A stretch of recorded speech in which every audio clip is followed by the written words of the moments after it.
Venezia entra nel grande triduo di Pasqua e nelle solenni celebrazioni pasquali. Questa mattina nella Basilica Cattedrale di San Marco il Patriarca di Venezia, Monsignor Francesco Moraglia, ha presieduto la solenne messa del Crisma insieme a tutto il presbiterio veneziano convocato e ai diaconi.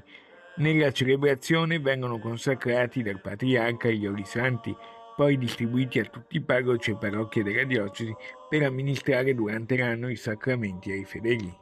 Il nostro sacerdozio ha senso se è a servizio della Chiesa e se è a servizio del sacerdozio comune, universale dei nostri fedeli, i quali sempre più debbono essere associati nel servizio ecclesiale. Monsignor Moraglia, nell'omelia dal pulpito della Basilica, ha parlato anche del momento storico difficile che il mondo sta attraversando. Oggi, in questo cambiamento d'epoca, è essenziale che la Chiesa non solo rimanga unita, ma che ogni membro viva la Chiesa nella sua totalità.